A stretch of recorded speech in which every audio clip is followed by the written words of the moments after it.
Office आने जाने को आसान बनाने के लिए मैंने अपने ऑफिस के पास एक विला खरीद लिया। दयालुता दिखाते हुए मैंने विला का दूसरा कमरा मार्कस कोल नाम के एक युवा आदमी को किराए पर दे दिया। उसने कहा कि वो नया बिजनेस शुरू कर रहा है और पैसों की थोड़ी तंगी चल रही है। वो ठीक ठाक इंसान लगा, इसलिए मैंने उससे सिर्फ आधा किराया लिया। 2 महीने बाद मार्कस अचानक एक लड़की को घर लेकर आया और बोला कि वो उसकी गर्लफ्रेंड है। उस दिन के बाद से मेरा लिविंग रूम उनके कब्जे में चला गया और मेरे फ्रिज का खाना लगातार गायब होने लगा। यहां तक कि बालकनी में रखे मेरे ऑर्किड के पौधे भी उसकी गर्लफ्रेंड उठाकर अपने बेडरूम को सजाने ले गई। मैं ये बताने ही वाला था कि ये विला मैंने खरीदा है और मैं ही मकान मालिक हूं। तभी मार्कस मुझे एक तरफ खींचकर शर्मिंदा चेहरे के साथ बोला, जूलियन, मैंने अपनी गर्लफ्रेंड के सामने थोड़ी डींग मार दी थी। मैंने उससे कहा कि ये विला मैंने खरीदा है। तुम तो जानते हो आजकल डेटिंग कितनी मुश्किल है। बस इस बार मेरी मदद कर दो। मेरा झूठ मत खोलना। मैं तुम्हें हर महीने $30 एक्स्ट्रा दूंगा। क्या? सिर्फ $30? क्या मैं ऐसा दिखता हूं जिसे $30 की जरूरत हो? लेकिन उसे इस तरह गिड़गिड़ाते देखकर और ये सोचकर कि उसने अभी अभी कामकाजी दुनिया में कदम रखा है, मेरा दिल नरम पड़ गया और मैंने बात जाने दी। लेकिन अगले ही दिन जब मैं काम से घर लौटा तो देखा कि मेरे बेडरूम का ताला तोड़ा जा चुका था। मार्कस की गर्लफ्रेंड पहले ही मेरे कमरे में घुस चुकी थी। इस मास्टर बेडरूम में बहुत अच्छी रोशनी आती है। अब ये कमरा मैं ले रही हूँ। तुम्हारे जैसे कंगाल इंसान को तो छोटा कमरा मिल जाए वही बहुत है। उसने मुझे तिरस्कार भरी मुस्कान दी। इतने समय से किसी और के घर पर मुफ्तखोरी कर रहे हो, अब तक तो इशारा समझ जाना चाहिए था। मार्कस तुरंत मुझे एक तरफ ले गया। जूलियन, मुझे माफ कर दो। मेरी गर्लफ्रेंड समझती है कि ये घर मेरा है। उसका स्वभाव थोड़ा जिद्दी है और उसे दूसरों के साथ जगह बांटना पसंद नहीं। ऐसा करो, अभी के लिए मास्टर बेडरूम छोड़ दो। जब उसका मूड ठीक हो जाएगा तब मैं उसे सब सच बता दूंगा। टिफिनी को मैं संभाल लूंगा। टिफिनी घर की मालकिन की तरह बोली, मार्कस, इसे साफ साफ समझा दो। इसे ऐसा न लगे कि हम लोग बेवजह परेशान कर रहे हैं। पहले अपना सामान पैक कर, ऐसे खड़ा मत रह। ये कहकर दोनों खुशी खुशी छोटे बेडरूम में वापस चले गए। हॉलवे में बिखरा अपना सामान देखकर मैंने फैसला कर लिया। हेलो, किसी ने गैर कानूनी तरीके से मेरे घर में घुसपैठ की है। मेरा ताला तोड़ा है और मेरा निजी सामान बाहर फेंका है। कृपया जल्द से जल्द पुलिस भेजिए। थोड़ी ही देर में पुलिस मेरे विला पर पहुंच गई। सायरन की आवाज सुनते ही मार्कस भागता हुआ नीचे आया। जूलियन, क्या हुआ? तुमने पुलिस क्यों बुला ली? एक पुलिस अधिकारी ने मार्कस को ऊपर से नीचे तक देखा और उसके बेतरतीब कपड़ों पर नजर डाली। तो तुम वही हो जिसकी शिकायत इस सज्जन ने की है? वही जिसने किसी और के घर का दरवाजा तोड़कर उस पर कब्जा कर लिया? मार्कस तुरंत बोला, नहीं नहीं नहीं, ये सब गलतफहमी है। मैं इनका रूममेट हूं। मैं रोज यहीं रहता हूं। मेरी गर्लफ्रेंड बस मजाक कर रही थी। वो सिर्फ कमरा बदलना चाहती थी। ये आदमी असली मुद्दे से बचने में माहिर था। सर, क्या आप अभी भी शिकायत दर्ज करवाना चाहते हैं? अधिकारी ने मुझसे पूछा। मैं कुछ कहता उससे पहले मार्कस मेरे पास आ गया। जूलियन, बिजनेस शुरू करना बहुत मुश्किल है।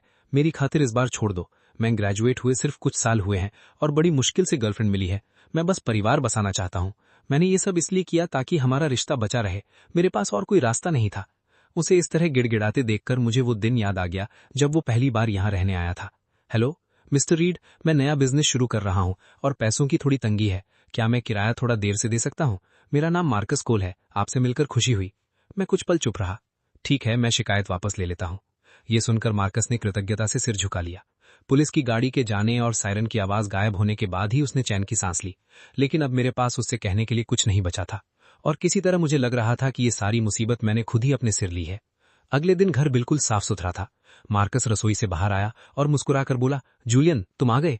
मैंने लिविंग रूम साफ कर दिया है और टिफिनी ने जो लेबल चिपकाए थे उन्हें भी हटा दिया है। मैंने चारों तरफ देखा। तुम्हारी गर्लफ्रेंड कहाँ है? उसने अपराध बोध के साथ जवाब दिया, वो कमरे में है। मैंने उससे बात कर ली है। अब से लिविंग रूम साझा जगह है और वो हर जगह अपनी चीजें नहीं फैलाएगी। उसे अपनी गलती समझ आ गई है। मुझे लगा मामला खत्म हो गया है, लेकिन अगले ही दिन दरवाजे पर जोर जोर से धमाके होने लगे। मैं नीचे जाकर देखने वाला था कि मार्कस मुझसे पहले दरवाजा खोलने दौड़ पड़ा। अंदर कई खुरदुरे दिखने वाले लोग घुस आए जिनके शरीर टैटू से भरे हुए थे।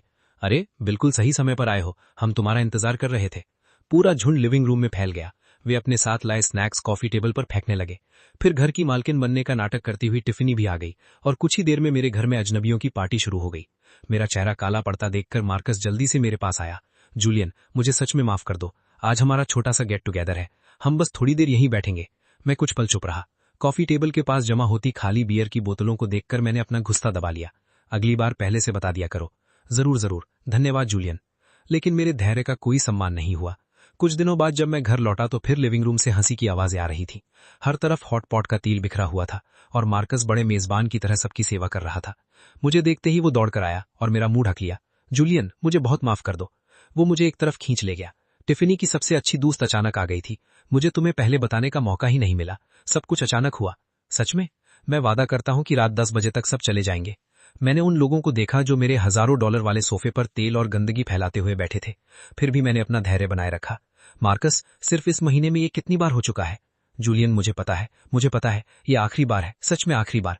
अगली बार मैं जरूर पहले बता दूंगा। मैं एक रोबोट की तरह मुड़ा और अपने कमरे में चला दिया। मार्कस, जल्दी आओ, हॉटपॉट ठंडा हो जाएगा। हाँ, जल्दी करो, तुम अभी भी हमें एक ड्रिंक पिलाने के उधार हो। मार्कस मुस्कुराया और पूरी बात को अपने दिमाग से निकाल दिया। आज जब मैं घर लौट रहा था, मैंने तय कर लिया कि इस बार मैं उन्हें जल्द ही बाहर निकाल दूंगा। मैं फिर से अपने घर में अजनबियों की पार्टी नहीं देख सकता था। तुम लोग अभी क्या कर रहे हो? मैं आज जल्दी घर आ रहा हूँ, वहां थोड़ा शांत रहना, ठीक है? जूलियन, टिफनी और मैं बाहर गए हुए हैं, हम घर पर नहीं हैं। निकलते समय टिफनी चाबियां भी अपने साथ ले गई थीं। अगर तुम्हारे पास अपनी चाबी नहीं है तो क्या मैं तुम्हारे लिए किसी ताला बनाने वाले को बुला दूं? मैं कुछ पल चुप रहा। रहने दो, मैं खुद कुछ कर लूंगा। फोन काटने के बाद मैं घर की तरफ गाड़ी चलाने लगा। मचलती हुई परछाइयां, चमकती रंग बिरंगी लाइटें और कान फाड़ देने वाला म्यूजिक। मैं तो पहले ही पुलिस बुलाकर इन सबको उठवा देने वाला था, लेकिन किसी तरह मैंने खुद को रोका। पहले ऊपर जाकर देखता हूं कि आखिर ये लोग कर क्या रहे हैं। अच्छी बात यह थी कि मैंने पहले से एक अतिरिक्त चाबी बनवा रखी थी और उसे कार में रखा हुआ था। मैंने चाबी उठाई और सीधे अंदर चला गया। जैसे ही मैंने दरवाजा खोला, धुएं और शराब की तेज बदबू मेरे चेहरे पर आकर लगी। हर तरफ कूड़ा बिखरा पड़ा था और खाली बोतलें फर्श पर लुढ़क रही थीं, लेकिन किसी को कोई परवाह नहीं थी। वो कालीन मेरी मां ने मेरे लिए खास तौर पर चुना था, शुद्ध ऊन से हाथ से बुना हुआ। मैं खुद उस पर चप्पल पहनकर नहीं चलता था। और वे चांदनी जैसी हल्की पर्देदार खिड़कियां जिन्हें मैंने बहुत सोच समझकर चुना था, और वे पौधे जिन्हें मैं हर दिन पानी देता था। चाहे कोई कितना भी बिगड़ जाए, उसकी भी एक सीमा होती है। इस समय टिफनी रानी की तरह बैठी हुई थी और उसके आसपास के लोग उसकी खुशामद कर रहे थे। टिफनी, तुम कितनी किस्मत वाली हो, इतना अमीर बॉयफ्रेंड मिल गया। मैंने पिछली बार इस विला को रास्ते से देखा था। मुझे लगा था यहां कोई बड़ा बिजनेसमैन रहता होगा। किसे पता था कि ये तुम्हारे बॉयफ्रेंड का निकलेगा। सिर्फ अमीर ही नहीं, तुम्हारा कितना ख्याल रखता है। तुमने बस कहा कि तुम्हें बड़ा विला चाहिए और उसने तुरंत तुम्हें यहां शिफ्ट कर दिया। जब तुम बॉस की पत्नी बन जाओ तब हमें मत भूलना। सब हंस पड़े। हाँ, अब तो हम सब टिफनी के सहारे हैं। सब ने अपने गिलास उठाकर जश्न मनाया। तभी टिफनी की नजर मुझ पर पड़ी। उसे समझ ही नहीं आया कि मैं, एक अनचाहा आदमी, उसके घर में आने की हिम्मत कैसे कर सकता है। उसकी हैरानी तुरंत गुस्से में बदल गई। वो कमर पर हाथ रखकर मेरे सामने आई और घुरते हुए बोली, तुम घिनौने आदमी, हमारी पार्टी की जासूसी करने की हिम्मत कैसे हुई? तभी पास में शराब पी रहा एक गुंडे जैसा आदमी कुछ गड़बड़ महसूस करके बोला, टिफनी, क्या हुआ? ये कौन है? ये अंदर कैसे आया? टैटू वाला आदमी भी बोला, हाँ, कोई अजनबी यूं ही घर में घुस कैसे सकता है? टिफनी और भी हिम्मत वाली हो गई। यही वो आदमी है जिसके बारे में मैं अभी बता रही थी। यही वो इंसान है जो मुफ्त में यहां पड़ा रहता है। उसने बाल झटकते हुए तिरस्कार से कहा। भीड़ ने मुझे हैरानी से देखा। टिफनी, क्या मतलब? क्या तुम दोनों यही नहीं रहते? क्या ये किराएदार है? किराएदार? टिफनी ने तिरस्कार से कहा।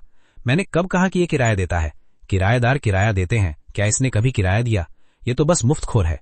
मेरे बॉयफ्रेंड के घर में मुफ्त में रहता है और अब हमारी पार्टी की जासूसी करने भी आ गया। एक नजर में पता चल जाता है कि ये जोक है। टिफनी, तुमने पहले क्यों नहीं बताया?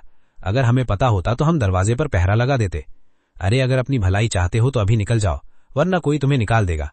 मैंने ठंडी आवाज में कहा। तुम्हें किसने बताया कि ये मार्कस कोल का घर है? भीड़ कुछ पल के लिए चुप हो गई। फिर टिफनी ऐसे हंसी जैसे उसने सदी का सबसे बड़ा मजाक सुन लिया हो। वो लगभग मेरे वाइन ग्लास को ही गिरा देती। सुनो इसे, सुनो, ये क्या कह रहा है? ये मुझसे पूछ रहा है कि किसने कहा ये मार्कस कोल का घर है। हा, मैं तो हंस हंस कर मर जाऊंगी। एक मुफ्तखोर भी खुद को बड़ा साबित करने की कोशिश कर रहा है।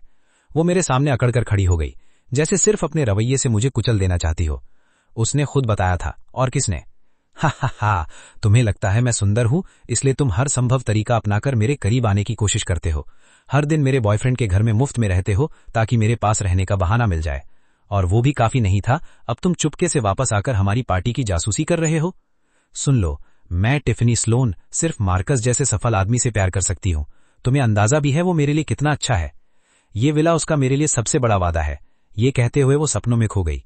जब हमारी शादी होगी यही हमारा वैवाहिक घर होगा। तुम जैसे आदमी को तो मैं एक बार भी नहीं देखूंगी। निकल जाओ यहां से। टिफनी स्लोन, तुम्हारी हिम्मत कैसे हुई मेरा नाम लेने की? उसने चिल्लाकर कहा। सुन रहे हो सब लोग, ये क्या इशारा कर रहा है?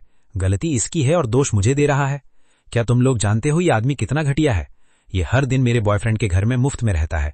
हम इसे निकाल भी नहीं सकते। मैं अपने हाथों से मार्कस के लिए जो लंच बॉक्स बनाकर फ्रिज में रखती हूं वो हर बार गायब हो जाते हैं। जरूर यही चुरा कर खा जाता होगा। और बालकनी के ऑर्किड के गमले सब खोदकर खराब कर दिए गए हैं। कौन जाने क्या ढूंढ रहा था। मैंने तो इसकी इज्जत रखी और बस इतना कहा कि मार्कस के घर पर मुफ्त में रहना बंद कर दे। और पता है इसने क्या किया? हा हा हा, इसने गुस्से में आकर पुलिस बुला ली और मुझ पर गैर कानूनी घुसपैठ का आरोप लगा दिया। ये सुनकर इसकी एक सहेली इतनी हैरान हो गई कि उसके हाथ से सूरजमुखी के बीज मेरे कालीन पर गिर गए। ये तो बेशर्मी की हद है। पीछे खड़ा चिकने बालों वाला आदमी गुस्से से अपनी जांग पर हाथ मारते हुए बोला, इसकी हिम्मत कैसे हुई पुलिस बुलाने की? टिफनी आगे बोली, घर में शांति बनाए रखने के लिए मेरे बॉयफ्रेंड को मुझे हर रात जल्दी कमरे में भेजना पड़ता था, फिर वो अकेले बाहर आकर उससे बात करता था। मार्कस बहुत ही दयालु है, वो ऐसे आदमी को बाहर नहीं निकाल सकता, लेकिन ये उसकी कदर नहीं करता, हर समय मेरे पीछे पड़ा रहता है। अब मुझे समझ आया कि मार्कस हर दिन टिफनी को जल्दी कमरे में क्यों भेज देता था। मैं हमेशा सोचता था कि वो टिफनी को असहज महसूस होने से बचाता है, असलियत में वो अपने झूठ के खुलने से डरता था। मैंने अपना फोन निकाला और पुलिस को कॉल करने लगा, लेकिन इस बार टिफनी मुझसे तेज निकली। उसने फोन मेरे हाथ से छीना और जमीन पर पटक कर तोड़ दिया। वाह, क्या नाटक कर रहे हो? ये मेरे बॉयफ्रेंड का विला है, तुम जैसे मुफ्तखोर पुलिस बुलाने का ड्रामा कर रहे हो। तुम्हें लगता है पुलिस तुम्हारी बात मानेगी? मैंने फोन उठाया, वो पूरी तरह खराब हो चुका था। हा हा हा, कितना घटिया आदमी है। सिर्फ इसलिए कि ये मार्कस का दोस्त है, इसे लगता है कि मार्कस के घर को अपना घर समझ सकता है। टिफनी, तुम अभी भी बहुत नरम हो, एक आदमी बोला। अगर मेरी मुलाकात ऐसे आदमी से होती तो मैं इसे कब का पीट चुका होता। ऐसे लोगों को सिर्फ मुक्कों की भाषा समझ आती है। एक बार अच्छी तरह पिटाई हो जाए फिर सारी अकड़ निकल जाएगी। सुना तुमने, यहां मौजूद हर इंसान तुम्हें घिनौना समझता है। जब टिफनी मेरा मजाक उड़ा रही थी तभी उसकी नजर मेरी कलाई पर बंधी खूबसूरत घड़ी पर पड़ी। ओह, ये घड़ी तो सस्ती नहीं लगती, कहां से चुराई है? मैंने उसे तुरंत घड़ी वापस देने को कहा। इतने घबरा क्यों रहे हो? लगता है ये घड़ी बहुत कीमती है। अब मैं गुस्से की सीमा पार कर चुका था। इसकी कीमत ज्यादा नहीं है, लेकिन ये मेरे लिए सबसे कीमती चीज है। अभी के अभी वापस दो। हाँ, बस एक बेकार सी घड़ी है, इतना तमाशा क्यों? उसने हाथ झटक कर घड़ी फर्श पर फेंक दी। कांच जमीन से टकराया और तेज आवाज के साथ टूट गया। अपने पिता की आखिरी निशानी को टूटते हुए देखकर मेरी आंखें लाल हो गईं। उसके आसपास खड़े लोग और जोर से हंसने लगे। लो, ये कबाड़ घड़ी वहीं पहुंच गई जहां इसकी जगह है। हा हा हा, तुम घिनौने आदमी, ये तो बस एक टूटी हुई। वो अपनी बात पूरी भी नहीं कर पाई थी कि मैंने उसके चेहरे पर एक जोरदार थप्पड़ मार दिया।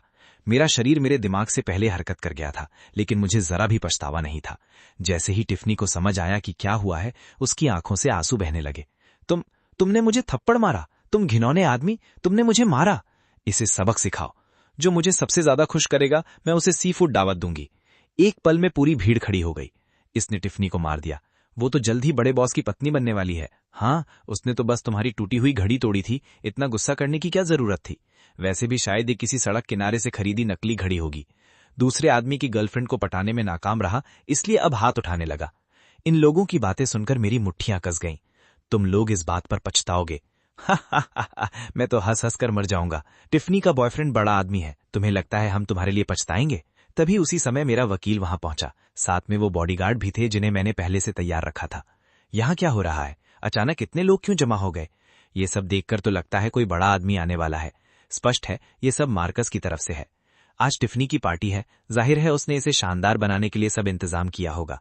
तो मार्कस ने ये सरप्राइज तैयार किया है। टिफनी, तुमने हमें बताया भी नहीं। कमरे में फैले हुए नुकसान को देखकर अटॉर्नी ग्रैंड तुरंत समझ गया कि उसके क्लाइंट के साथ क्या हुआ है। मिस्टर रीड, क्या आप ठीक हैं?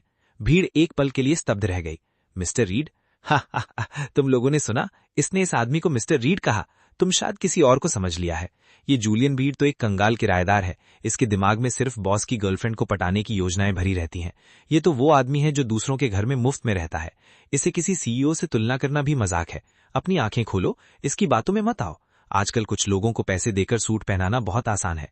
कुछ दर्जन डॉलर खर्च करो और नाटक तैयार। हाँ, तुमने निश्चित रूप से गलत आदमी पकड़ा है। अटॉर्नी ग्रैंट ने चश्मा साफ किया और भीड़ की तरफ देखा भी नहीं। मिस्टर रीड, क्या आप ठीक हैं? फिर उसने ठंडी आवाज में कहा, तुम्हारे सामने खड़ा व्यक्ति जूलियन रीड इस विला का कानूनी मालिक है। लेकिन ये लोग तब तक मानने को तैयार नहीं थे जब तक सिर दीवार से ना टकरा जाए। ये हर सेकंड और भी ज्यादा हास्यास्पद होता जा रहा है। तुम लोग सच में अपने अभिनय के लिए समर्पित हो। स्क्रिप्ट भी आधी अधूरी सही लग रही है, लेकिन अगर नाटक करना ही है तो थोड़ा होमवर्क भी कर लिया करो। अगर हमें ठगने आए हो तो कम से कम ये पता कर लेते कि इस घर का मालिक कौन है। बिल्कुल, अगर अभिनय करना है तो विश्वसनीय बनो। लोगों से झूठ बोलने से पहले उनके बारे में जानकारी इकट्ठा कर लो। तुमने तो मेरे बॉयफ्रेंड की पहचान तक नकली बनाने की कोशिश की। क्या तुम्हें नहीं पता कि मैं मार्कस कोल इस विला की मालिक की गर्लफ्रेंड हूं? ये सुनते ही अटॉर्नी ग्रांट मुड़ा और ठंडी आवाज में पूछा, मार्कस कोल, क्या वो मिस्टर रीड का किराएदार है? ये सुनकर टिफनी फिर से जोर से हंस पड़ी। किराएदार? क्या बकवास कर रहे हो? हा हा हा, मेरा बॉयफ्रेंड किराएदार कैसे हो सकता है? वो करोड़पति है, एक सफल आदमी है। ये कंगाल तो उसका किराया देने वाला नौकर बनने लायक भी नहीं है। अटॉर्नी ग्रांट ने उससे बहस करना भी जरूरी नहीं समझा। पूरे क्षेत्र को सुरक्षित करो, हर टूटी हुई चीज की तस्वीर लो, सभी नुकसान का सबूत इकट्ठा करो और कमरे में मौजूद हर व्यक्ति को यहीं रोको। कोई बाहर नहीं जाएगा। जी अटॉर्नी ग्रांट। स्टाफ तुरंत सबूत इकट्ठा करने लगा। ये देखकर टिफनी घबरा गई। तुम लोग क्या कर रहे हो? मैं चेतावनी दे रही हूं, मेरे पास मत आना। मिस्टर कोल टिफनी से बहुत प्यार करते हैं। तुम्हारी हिम्मत कैसे हुई टिफनी को परेशान करने की? तुम लोग अभिनेता हो तो अपनी हद में रहो। हाँ तुम लोग, अभी भी समय है, निकल जाओ। ये सब देखकर टिफनी सच में घबराने लगी। तुम लोग खड़े क्या हो? जल्दी उसे फोन करो। चिकने बालों वाले आदमी ने तुरंत फोन निकालकर उसे दे दिया। मार्कस जल्दी आओ, विला में कोई तमाशा कर रहा है, जल्दी वापस आओ। टिफनी क्या हुआ? मुझे साफ साफ बताओ कौन तमाशा कर रहा है? वही कंगाल आदमी जो इतने समय से तुम्हारे घर में मुफ्त में रह रहा था, वो अचानक लोगों को लेकर आ गया है। उसने कुछ नकली कलाकार भी बुला लिए हैं। वो बकवास कर रहा है कि वही इस घर का मालिक है और तुम उसके किराएदार हो। फोन के दूसरी तरफ मार्कस पूरी तरह चुप हो गया। इस बार वो यहां मौजूद नहीं था कि मुझे एक तरफ ले जाकर फिर से भावुक कहानी सुनाता। मार्कस मेरी बात सुन रहे हो? कुछ बोल क्यों नहीं रहे?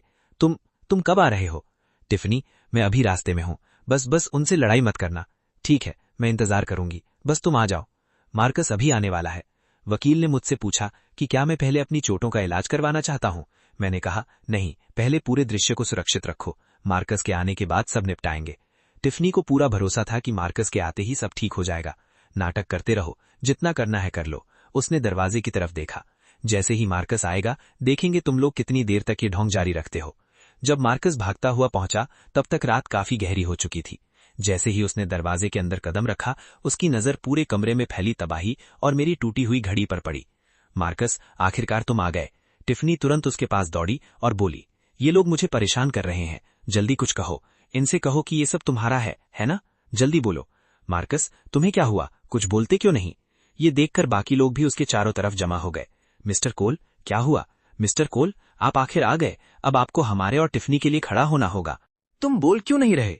जब मार्कस को एहसास हो गया कि अब वो सच नहीं छिपा सकता, तो उसने मेरी तरफ ऐसे देखा जैसे दुनिया का सबसे बड़ा दुख उसी पर टूट पड़ा हो। मुझे कभी नहीं लगा था कि कोई आदमी इतना बेशर्म भी हो सकता है। जूलियन प्लीज मेरी मदद करो। बस इस एक बार मेरा झूठ बचा लो। सबके सामने दिखावा कर दो कि मैं मालिक हूं और तुम मेरे किराएदार हो। सिर्फ इस एक बार, मैं हाथ जोड़ता हूं। तुम जानते हो कॉलेज से निकलने के बाद मेरी जिंदगी कितनी मुश्किल रही है। मेरे पिता हमेशा चाहते थे कि मैं परिवार बसाऊं। टिफनी वो बहुत अच्छी लड़की है और मेरे साथ अच्छा व्यवहार करती है। अगर उसे पता चल गया कि मैं सिर्फ किराएदार हूं तो वो निश्चित रूप से मुझसे ब्रेकअप कर लेगी। मार्कस तुम्हारी हिम्मत कैसे हुई मुझसे ये बात कहने की? मैं उस पर बरस पड़ा। जूलियन आवाज धीमी रखो। धीमी? मैं हंस पड़ा। जब तुम कॉलेज से निकलकर संघर्ष कर रहे थे तब मैंने तुम्हारा किराया आधा कर दिया था। मैंने तुम्हारे लिए जितनी नरमी दिखाई शायद कोई और नहीं दिखाता। तुमने कहा किराया देर से दोगे, मैंने बिना कुछ कहे मान लिया। तुमने कहा तुम्हारी गर्लफ्रेंड कुछ दिन रहेगी, मैंने नहीं रोका। लेकिन बदले में तुमने क्या किया? दिन ब दिन तुमने अपनी गर्लफ्रेंड को मेरे घर में हुकूमत करने दी। तुमने उसे मेरे बेडरूम का ताला तोड़वाने दिया। तुमने उसे लोगों को बुलाकर मेरे विला में पार्टी करने दी। लोगों को मारना, सामान तोड़ना, सब कुछ होने दिया। अब तुम्हें क्या अधिकार है मुझसे मदद मांगने का? मैं बिजनेस शुरू करना बहुत मुश्किल है। मार्कस हकलाया। तुम्हारे पिता ने तुम्हें मेहनत करने को कहा था ताकि तुम्हारी आमदनी स्थिर हो।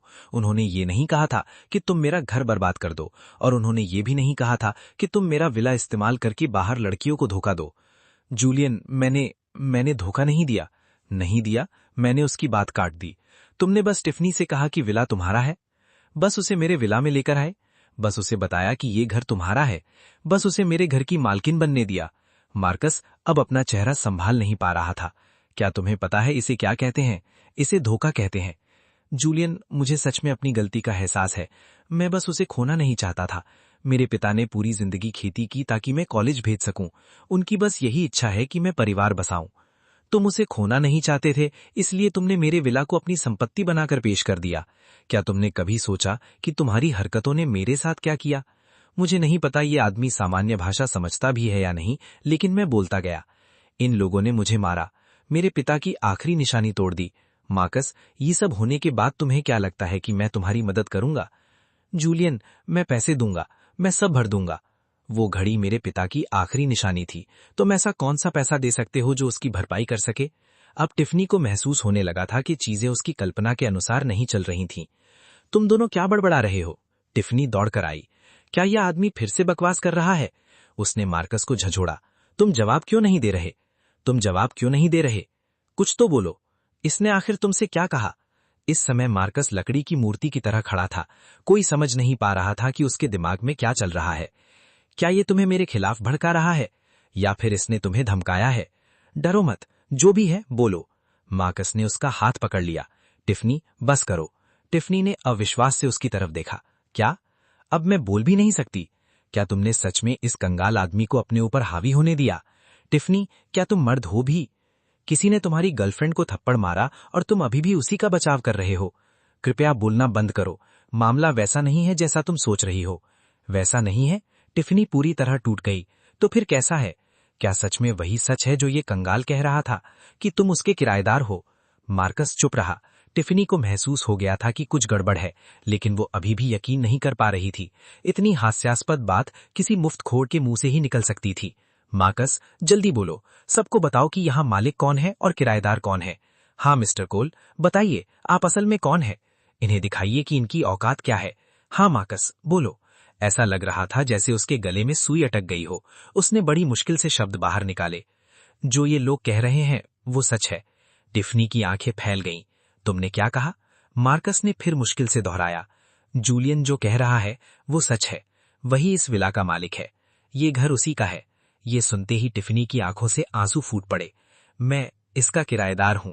ये सच्चाई टिफनी के लिए बहुत भारी थी। वो सीधे सोफे पर गिर पड़ी। चिकने बाल वाला आदमी और स्नैक्स खा रही महिला भी सदमे में जम गए। नहीं नहीं, ये नहीं हो सकता। तुम मुझसे झूठ बोल रहे हो मार्कस। टिफनी, मुझे माफ कर दो। मेरा इरादा तुम्हें धोखा देने का नहीं था। मैं बस तुम्हें बहुत पसंद करता था। मुझे डर था कि अगर तुम्हें पता चला कि मैं सिर्फ किराएदार हूं तो तुम मुझे नीची नजर से देखोगी। इसीलिए मैंने झूठ बोला। तो तुम सच में इतने समय से मुझसे झूठ बोल रहे थे? तुमने कहा था तुम सफल उद्यमी हो। तुमने कहा था तुम बड़े विला में रहते हो। तुमने कहा था तुम करोड़पति बॉस हो। तुमने कहा था तुम मुझे अपने विला में रहने लेकर जाओगे, जबकि असलियत में तुम किसी और के घर का सिर्फ एक कमरा किराए पर लिए हुए थे। हमेशा घमंडी और अकड़ में रहने वाली टिफनी को अचानक लगा कि धरती में छिपने लायक कोई गड्ढा भी नहीं है। तुमने मेरी वजह से मेरे दोस्तों के सामने वो सारी बातें कहलवाईं। अब सब मजाक बन गया। सब कुछ मजाक बन गया। तुम्हें पता है मैंने अपने दोस्तों से क्या कहा था? मैंने कहा था मेरा बॉयफ्रेंड बॉस है, सफल आदमी है, संपत्ति का मालिक है। जो तस्वीरें तुमने मेरी इस विला के सामने खींची थीं, मैंने उन्हें अपनी गर्ल्स ग्रुप चैट में भेजा, अपनी माँ को भेजा, अपने हर दोस्त को भेजा। सबने कहा मैं कितनी किस्मत वाली हूँ। सबने कहा मैंने सोना पकड़ लिया। और अब तुम बता रहे हो कि तुम सिर्फ किराएदार हो। मैं अपने दोस्तों का सामना कैसे करूंगी? मैं किसी का सामना कैसे करूंगी? उन दोनों को मेरे घर में चिल्लाते और झगड़ते देखकर मैंने बात आगे बढ़ाई। बस बहुत हो गया। लड़ना है, चिल्लाना है, उसके लिए बाद में बहुत समय मिलेगा, लेकिन अभी कुछ बातें साफ करनी होंगी। पहली बात, मेरी अनुमति के बिना तुम लोगों ने मेरे बेडरूम का ताला तोड़ा और उसे नुकसान पहुंचाया। ये गैर कानूनी घुसपैठ है। दूसरी बात, तुम लोगों ने मेरी अनुमति के बिना मेरे लिविंग रूम का इस्तेमाल पार्टियों के लिए किया और मेरे फर्नीचर और सामान को भारी नुकसान पहुंचाया। ये अवैध कब्जा है। तीसरी बात, तुमने अपनी असली पहचान छिपाई और मेरे विला का इस्तेमाल करके दूसरे इंसान को भावनात्मक रूप से धोखा दिया। ये धोखाधड़ी है। चौथी बात, ये घड़ी मेरे पिता की आखिरी निशानी थी और तुम्हारी गर्लफ्रेंड ने इसे तोड़ दिया। इसकी जिम्मेदारी से बचकर तुम कहीं नहीं जा सकते। घबरा गया। जूलियन, मेरा ऐसा इरादा नहीं था। प्लीज इस बार मुझे छोड़ दो। मैं पैसे दूंगा, कसम खाता हूँ सब भर दूंगा। अपनी पूरी महीने की सैलरी दे दूंगा। जितना कहोगे उतना दूंगा। खड़े हो जाओ। मार्कस ने इस बात को ऐसे पकड़ लिया जैसे डूबता आदमी तिनके को पकड़ता है। जूलियन, तो मुझे माफ करने के लिए तैयार हो? माफ? मैंने ठंडी हंसी हंसी। नहीं, मैं सिर्फ कह रहा हूं कि बात करते समय सीधे खड़े हो जाओ, और जहां तक इस मामले का सवाल है उसका फैसला पुलिस करेगी। आज से तुम्हारी कठिन जिंदगी की वजह से तुम्हें मेरी तरफ से कोई विशेष रियायत नहीं मिलेगी। ये सुनते ही टिफनी का रवैया तुरंत बदल गया। वो मेरी तरफ बेहद सम्मान से देखने लगी। मिस्टर रीड, सही है ना? मिस्टर रीड, आज जो हुआ वो एक गलतफहमी थी। मुझे नहीं पता था कि ये घर आपका है। मैं तो समझी थी क्या? मैंने बीच में टोक दिया। तुमने सोचा मैं मुफ्तखोर हूं, इसीलिए लोगों को मारना ठीक है, उनका सामान तोड़ना ठीक है। मिस्टर रीड, गलती सच में मेरी थी, मैं माफी मांगती हूँ। लेकिन देखिए, मैं भी तो पीड़ित हूँ। मार्कस ने मुझे भी धोखा दिया है। अगर किसी को जिम्मेदार ठहराना है तो उसे ठहराइए ना। बात को इतना बढ़ाने की क्या जरूरत है? हम आपस में निपटा लेते हैं। जो भी नुकसान हुआ है मैं भर दूंगी। अच्छा, मैंने कहा, मैं पहले ही पुलिस को बुला चुका हूं और वे जल्द ही पहुंचने वाले हैं। मारपीट, संपत्ति का नुकसान, मैं हर चीज का पूरा हिसाब लूंगा। अब तुम्हारे पास सिर्फ एक ही रास्ता है, पूरी तरह जांच में सहयोग करना। टिफनी तुरंत मार्कस की तरफ घूमी। मार्कस, कुछ बोलो। तुमने नहीं कहा था कि तुम मेरी रक्षा करोगे, कि तुम हमेशा मेरे साथ अच्छा व्यवहार करोगे? अब क्यों चुप हो? मार्कस ने कड़वी मुस्कान दी। मैं खुद को नहीं बचा पा रहा, तुम्हें कैसे बचाऊं? थोड़ी देर बाद पुलिस मौके पर पहुंच गई। ऑफिसर, इन लोगों ने सबके सामने मेरी बदनामी की, मुझ पर हमला किया, मेरे विला को बर्बाद किया और मेरा फर्नीचर तोड़ दिया। अधिकारी ने चारों तरफ तबाही को देखा। मेरी पूरी शराब की कलेक्शन खत्म कर दी, मेरे पिता की आखिरी निशानी तोड़ दी। इनमें से किसी भी मामले में मैं समझौता नहीं करूंगा। मैं चाहता हूं कि इसे गंभीरता से लिया जाए। समझ गया। अधिकारी ने सिर हिलाया। घटनास्थल का रिकॉर्ड बनाओ, सबको गिरफ्तार करो। अब जाकर टिफनी को एहसास हुआ कि मामला कितना गंभीर है और उसके तथाकथित दोस्त तुरंत उससे किनारा करने लगे। ऑफिसर, मैंने कुछ नहीं किया, मैं तो बस पार्टी में आई थी। हाँ, हमें तो सिर्फ गाने के लिए बुलाया गया था, इससे हमारा कोई लेना देना नहीं है। हमें टिफनी ने बुलाया था। लेकिन पुलिस ने उनकी एक नहीं सुनी और सबको थाने ले गई। मार्कस ने विला के रोशन दरवाजे की तरफ आखिरी बार देखा और लंबी सांस ली। तभी सीन शिफ्ट होता है। थाने में नुकसान का आकलन पूरा होने के बाद पुलिस ने रिपोर्ट सामने रखी। कुल नुकसान 2 लाख युआन है, अराउंड $28,000। कृपया जांच कर हस्ताक्षर कीजिए। मैंने जल्दी से रिपोर्ट देखी, सब ठीक था। मैंने साइन कर दिए। $28,000? टिफनी लगभग चीख पड़ी। ये कैसे हो सकता है? हमने तो बस कुछ शराब की बोतलें पी थीं। इतना पैसा कैसे बन गया? और सोफा और कालीन का दोष भी हम पर क्यों डाला जा रहा है? कौन जाने वो पहले से ही गंदे हों। ऑफिसर, हमें तो टिफनी ने धोखे से यहां बुलाया था। देखिए, हमने कोई बड़ा काम नहीं किया, थोड़ी रियायत नहीं मिल सकती? जब वो लोग मुआवजे को लेकर बहस कर रहे थे, मैं टिफनी की तरफ बढ़ा। तुम तो बहुत अमीर बनने वाली थी, फिर मेरे इस छोटे से नुकसान पर इतनी परेशानी क्यों? एक बड़ा आदमी होकर एक जवान लड़की से पैसे मांगना अच्छा नहीं लगता ना? मैं हंस पड़ा। सही कहा, बिल्कुल सही। ये तो बस एक गलतफहमी थी, हमें कोने में मत ढकेलिए। मैंने देखा कि जैसे ही उन्हें थोड़ी उम्मीद मिली, वे फिर सर चढ़ने लगे। मैंने तुरंत जवाब दिया, जब तुम लोग शराब पीकर हंगामा कर रहे थे और लोगों को मार रहे थे, तब इतनी विनम्रता कहाँ थी? अब क्या हुआ? अब मुझे छोड़ देने को कह रहे हो? हंगामा करने की हिम्मत थी, लेकिन कीमत चुकाने की नहीं। तभी स्नैक्स खाने वाली महिला सारा दोष टिफनी पर डालने लगी। सब तुम्हारी गलती है, तुमने बिना सच्चाई जाने बड़ी बड़ी बातें की। टिफनी ने तिरस्कार से कहा। और तुम लोग घंटों तक मुझे इस विला की भावी मालकिन कहते रहे। तुम्हें सबको मैंने धोखा दिया। तुम लोगों को शर्म नहीं आती? बिल्कुल। दूसरे लोग भी बोल पड़े। हम तुम्हारे क्या लगते हैं? तुमने ही हमें इस मुसीबत में फंसाया। अगर तुम हमें इस विला में नहीं बुलाती तो हम यहाँ क्यों आते? पूरा $28,000 तुम अकेले भरो। हाँ, समस्या तुम्हारी है, बिल भी तुम्हारा। हमें इसमें मत घसीटो। अब जाकर टिफनी को अपने इन दोस्तों की असली शक्ल दिखाई दी। तुम सब घटिया लोग, तुम्हारी हिम्मत कैसे हुई मुझसे इस तरह बात करने की? जब तुम लोग मुझे घर की मालकिन समझते थे, तब मेरी खुशामद करते थे, हर दिन मेरी पोस्ट लाइक करते थे, मुझसे नौकरी दिलाने की भीख मांगते थे, मेरे साथ ऊंची जिंदगी जीना चाहते थे। और अब मुसीबत आई तो एक एक करके पलट गए। तुम लोगों का चरित्र देखकर साफ पता चलता है कि तुम पैदा ही नौकर बनने के लिए हुए हो। किसे नौकर कहा? स्नैक्स खाने वाली महिला गुस्से से लाल हो गई। सबसे बड़ी धोखेबाज तो तुम हो। फिर से बोलकर दिखाओ। नौकर, टिफनी चिल्लाई। तुम नौकर हो, तुम्हारा पूरा परिवार नौकर है। सब लोग शांत हो जाओ। पुलिस वालों ने झगड़ती भीड़ को अलग किया, लेकिन वे फिर भी एक दूसरे पर चिल्लाते रहे। आखिरकार पुलिस ने विला की निगरानी कैमरों की रिकॉर्डिंग चला दी। रिकॉर्डिंग में साफ दिख रहा था कि विला में सबसे ज्यादा हंगामा यही लोग कर रहे थे। एक पल में सब चुप हो गए, लेकिन मार्कस, जो अब तक चुप था, अचानक बोला, जूलियन रीड। मैं मुड़ा और उसके उस मासूम चेहरे की तरफ देखा। जूलियन, बात को इतना आगे बढ़ाने की क्या जरूरत है? मैं हाथ जोड़कर विनती करता हूं, मेरे बिजनेस शुरू करने की मुश्किलों को देखते हुए इस बार मेरी मदद कर दो। टिफनी को छोड़ दो। मैं कुछ पल चुप रहा। तुम्हारी मदद करूं? मार्कस, क्या तुम्हारे अंदर जरा सी भी शर्म बची है? क्या तुम्हें सच में लगता है कि मेरे सामने तुम्हारी कोई इज्जत बची है? उसकी वही लाइन, बिजनेस शुरू करना मुश्किल है, इस पल पूरी तरह बेअसर हो चुकी थी। आज से तुम बाहर हो और अभी भी किसी और के लिए गिड़गिड़ा रहे हो। बेहतर होगा अपने बारे में सोचो। ये कहकर मैं मुड़ा और थाने से बाहर निकल गया। पीछे विला के तथाकथित मालिक और मालकिन एक दूसरे के सहारे रो रहे थे। ये पूरा तमाशा आखिरकार खत्म हो चुका था। अपनी कार में बैठकर मैंने लंबे समय बाद सुकून की सांस ली। थाने के अंदर वे मुसीबत खड़ी करने वाले लोग अब अपने अपने परिवार वालों को फोन कर रहे थे ताकि कोई उन्हें बचा सके। अब तुमने कौन सी नई मुसीबत खड़ी कर दी? स्नैक्स खाने वाली महिला एक के बाद एक नंबर मिला रही थी, उम्मीद कर रही थी कि कोई आकर उसे संकट से निकाल ले। आखिरकार जब उसकी मां ने फोन उठाया तभी वो पूरी तरह टूट गई और फूट फूट कर रोने लगी। टैटू वाला आदमी अपने बड़े भाई को फोन करने लगा, लेकिन जब उसने सुना कि उसका भाई अब उससे पूरी तरह हाथ खींच रहा है और उसे एक मुसीबत समझ रहा है, तो वो भी अपना चेहरा ढककर रोने लगा। चिकने बालों वाला आदमी मदद मांगने के लिए लगातार संदेश भेजता रहा, लेकिन जैसे ही उसके परिवार को पता चला कि उसने कितनी बड़ी मुसीबत खड़ी कर दी है, उन्होंने उसी समय उससे नाता तोड़ लिया। टिफनी अपने हाथ में पकड़े भारी भरकम मुआवजे के बिल को घूरती रही और आखिरकार फट पड़ी। मार्कस, ये सब तुम्हारी वजह से हुआ है, तुम्हें इसकी जिम्मेदारी लेनी होगी। मार्कस ने ठंडी हंसी हंसी। तुमने कहा था कि तुम मेरी रक्षा करोगे, टिफनी चीखी। लेकिन मार्कस जरा भी नहीं हिला। पलक झपकते ही अदालत की तारीख आ गई। अपने किए गए गलत कामों की वजह से मार्कस को वही सजा मिली जिसका वो हकदार था। टिफनी को भी उसकी हरकतों के लिए दंड मिला। जिस पल मैंने अदालत के दरवाजे खोले, सब कुछ खत्म हो चुका था। अब बस मुझे अपनी अमीर और शांत जिंदगी में वापस लौटना था। लेकिन एक चीज थी जिसे मैं अभी भी भूल नहीं पा रहा था, मेरे पिता की छोड़ी हुई घड़ी। सर, क्या आप इसे देख सकते हैं? क्या ये ठीक हो सकती है? बूढ़े घड़ीसाज ने आवर्धक शीशे से उसे ध्यान से देखा। मशीनरी खराब हो चुकी है, कांच बदला जा सकता है, सुइयों को फिर से ठीक किया जा सकता है, लेकिन ये दरारें बहुत गहरी हैं, ये घड़ी के ढांचे तक पहुंच चुकी हैं। इसे पूरी तरह पहले जैसा बनाना अब संभव नहीं है।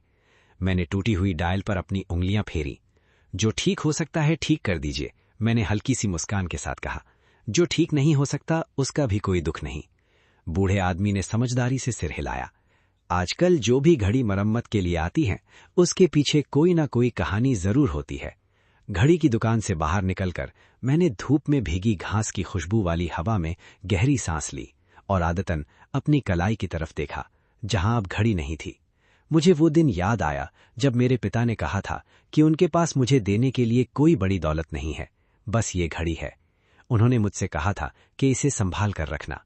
जिंदगी में सबसे महत्वपूर्ण बात ये नहीं है कि तुम कितना पैसा कमाते हो, सबसे महत्वपूर्ण बात यह है कि क्या तुम खुद के सामने सिर ऊंचा रख सकते हो। मुझे वो दिन याद आया जब मार्कस पहली बार मेरे घर आया था। जूलियन, मैं अभी अभी अपना बिजनेस शुरू कर रहा हूं, थोड़ी पैसों की तंगी है। और मुझे टिफनी भी याद आई, जो मेरे घर में ऐसे हुकूमत चला रही थी जैसे सब कुछ उसका हो। इतने समय तक मैं खुद के साथ ही न्याय नहीं कर पाया था। डैड, आज आखिरकार मैंने खुद के सामने सिर ऊंचा रखा है। मैंने मरम्मत की हुई घड़ी वापस अपनी कलाई पर बांध ली। तभी सीन शिफ्ट होता है। अगली सुबह मेरा घर फिर से वैसा ही हो चुका था जैसा पहले था। साफ फर्श, सजा हुआ लिविंग रूम, हरे भरे पौधे, ताजी हवा और खिड़कियों से अंदर आती गर्म धूप, सब कुछ फिर से ठीक हो गया था। मैंने गहरी सांस ली। जो चीजें ठीक होनी चाहिए थीं, वे ठीक हो चुकी थीं। और सच कहूं तो ज्यादा नरम दिल होना कभी भी फायदे का सौदा नहीं होता।